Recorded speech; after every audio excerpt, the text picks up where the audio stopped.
আসসালামু আলাইকুম এভরিওয়ান। হেই, কি অবস্থা সবার? আশা করি সবাই অনেক ভালো আছেন। আমি মোহাম্মদ বনিয়ামিন, একজন ফুল স্ট্যাক ওয়েব ডেভেলপার। আর আজকের এই ভিডিওটা হচ্ছে আমাদের আই ফ্রেমের দ্বিতীয় ভিডিও।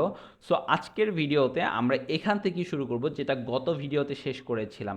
সো আগের ভিডিওতে আমরা আই ফ্রেমের এরকম একটা দেখেছিলাম। আমরা কি করব, আমরা এখন চাচ্ছি যে আমরা এখানে একটা কি বলবো, একটা বাটন ক্রিয়েট করব, যে এখানে ক্লিক হেয়ার লেখা থাকবে ওইটার উপর, বা এখানে একটা বাটন থাকবে ওইটার উপর প্রেস করলে আমার যে এই লেখাটা আছে এটা রিপ্লেস হয়ে অন্য আর একটা লেখা বা অন্য একটা ওয়েবসাইট চলে আসবে। সো আমি ওয়েবসাইট দিয়ে দেখাচ্ছি। ধরো আগের ভিডিওতে কিন্তু আমি এরকম দেখাইছি যে আমার প্রথম আলোর ওয়েবসাইটটা এখানে আমি শো করাচ্ছি, রাইট?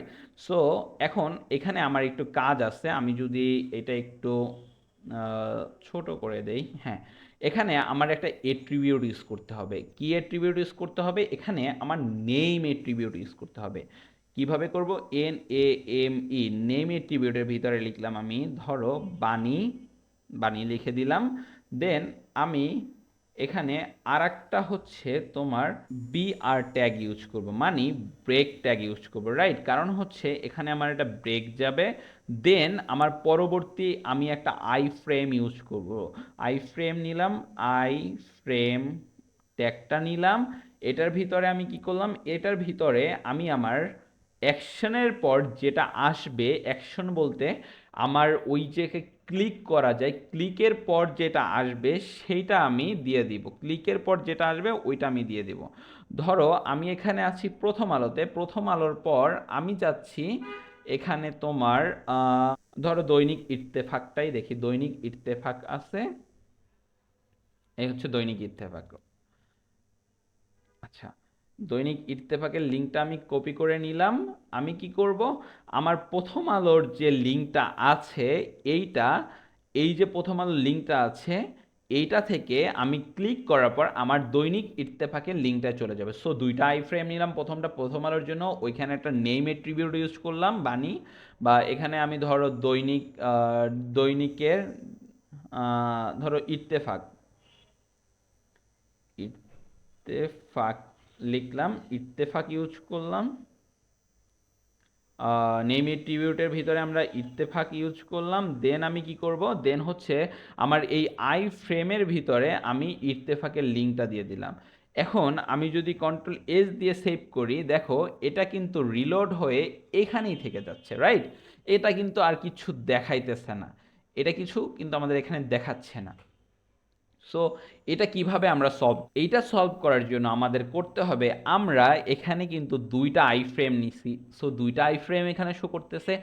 এখন আমরা চাচ্ছি একটা আই ফ্রেমের ভিতরে, মানে এই একটা ফ্রেমের ভিতরেই ক্লিক হেয়ার ক্লিক করলে দুইটা শো করবে। ওইটা শো করানোর জন্য আমাকে করতে হবে কি, ওইটা শো করানোর জন্য আমাকে করতে হবে আই ফ্রেমের বদলে এইটা আমি একটা লিঙ্ক বা ট্যাগ নিয়ে নিলাম। এই ট্যাগ নিয়ে নিলাম, দ্বিতীয়টা আমি ট্যাগের ভিতরে নিয়ে নিলাম। নেওয়ার পর এইখানে আমি আর একটা কাজ করব, সেটা হচ্ছে টার্গেট দিয়ে দিব। টার্গেট, টার্গেট কিন্তু ব্লাঙ্ক না দিয়ে আমরা আমরা কিন্তু এই সেম জিনিসটাকেই টার্গেট করব, যেটা আমি এইখানে নেম এট্রিবিউটের ভিতরে লিখছি। আপনারা যদি একটু খেয়াল করে দেখেন, দেখবেন যে এখানে আই ফ্রেমের ভিতরে আমি কি করলাম, আই ফ্রেমের ভিতরে আমি প্রথম আলোর লিঙ্কটা দিলাম। আর ট্যাগের ভিতরে বা লিঙ্ক, আমরা একটা লিঙ্ক অ্যাড করলাম, ট্যাগের ভিতরে আমি কিন্তু ইত্তেফাকের লিঙ্কটা দিয়ে দিলাম। সো নেম এট্রিবিউটে আমি যেটাই লিখবো এখানে, সো টার্গেট এট্রিবিউটে মাস্ট বি আমার ওইটাকেই লিখতে হবে। দেন আমি এখানে লিখে দিলাম ক্লিক, ক্লিক, ওফ শিট, কি লিখলাম, ক্লিক। এটা আমি কন্ট্রোল S দিয়ে সেভ করার পর দেখবেন যে এখানে একটা এইরকম ক্লিক চলে আসছে। কিন্তু আমি কিন্তু এটাতে ক্লিক করতে পারতেছি না। আমি যে ক্লিক করার পর এটা চেঞ্জ হবে, এটা হচ্ছে না। এইটা যদি আপনার জানতে হয়, অবশ্যই আপনার পূর্বের ভিডিওগুলো সিরিয়াল ওয়াইজ দেখে আসতে হবে। তারপরও আমি এখানে বলে দিচ্ছি, এইটা আমরা এখানে SRC আমরা এখানে সোর্স দিয়ে দিয়েছি, বাট এইটা হবে না। এইটা এখানে হাইপার লিঙ্ক হবে। এই হাইপার রেফারেন্স যে লিঙ্কটা আছে ওইটা হবে HREF, এইটা হবে, রাইট? কন্ট্রোল S দিয়ে সেভ করলে দেখবেন যে এইটা এখন একটা ক্লিকাবল অপশন হয়ে গেছে। সো আমরা কি করলাম, আমরা আই ফ্রেমের ভিতরে, আমি যদি এটা একটু বড় করে আপনাকে দেখাই, আমরা কি করলাম, আই ফ্রেমটা নিলাম, আই ফ্রেমের ভিতরে আমরা প্রথম আলোর লিঙ্কটা দিয়ে দিলাম, দেন আমরা একটা নেম এট্রিবিউট অ্যাড করছি, সেটা হচ্ছে ইত্তেফাক নামে একটা নেম এট্রিবিউট অ্যাড করছি, দেন আমরা আই ফ্রেমটা ক্লোজ করে দিলাম। এটার মাঝখানে আমরা একটা ব্রেক ট্যাগ নিছি বা বিআর ট্যাগ নিছি, দেন আমি আমার এই লিঙ্কটা, আমি যে ক্লিক করার পর প্রথম আলোর জায়গায় আমার ওই আই ফ্রেমের ভিতরে যে এই দৈনিক ইত্তেফাকটা দেখাবে, সো ওইটার জন্য আমি একটা এ ট্যাগ নিয়েছি, এ ট্যাগের ভিতরে আমি হাইপার রেফারেন্সটা দিয়ে দিয়েছি, কি দিলাম, আমি ইত্তেফাকটাকে দিলাম, দেন টার্গেট টার্গেট একটা এট্রিবিউট নিয়েছি, টার্গেট এট্রিবিউটের ভিতরে আমরা ইত্তেফাক, যেটা আমরা এই নেম এট্রিবিউটের ভিতরে লিখেছি, ওইটাই আমি টার্গেট এট্রিবিউটের ভিতরে লিখে দেন এটা ক্লোজ করে মাঝখানে লিখে দিলাম ক্লিক। আমি যদি এখন এটা রিফ্রেশ করে দেখি, দেখবেন আমরা যদি এই ক্লিক করি, দেন আমার এইখানে দৈনিক সমকাল মানে দৈনিক ইত্তেফাকের লিঙ্কটা আমি চেঞ্জ করে দৈনিক সমকাল দিয়েছি, কারণ দৈনিক ইত্তেফাকের এই লিঙ্কটা কাজ করতেছিল না, সো দৈনিক সমকাল দিয়েছি, সো এই সমকালটা চলে আসছে। আমরা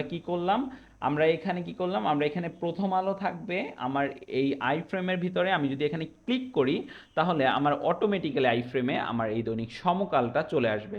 সো আজকের এই ভিডিওতে আমরা আই ফ্রেম নিয়ে কথা বললাম, কিভাবে টার্গেটটাকে মানে আমরা নতুন একটা টার্গেট সেট করব, দেন ওইটাকে আমরা এখানে রিপ্লেস করব, এইগুলো দেখালাম। সো আজকের ভিডিও এই পর্যন্তই। যদি ভিডিওটা ভালো লেগে থাকে অবশ্যই একটা লাইক দিবেন, কমেন্ট করবেন, আর যদি কোনো কোশ্চেন থাকে কমেন্টে অবশ্যই লিখবেন, আমি চেষ্টা করব উত্তর দেওয়ার জন্য।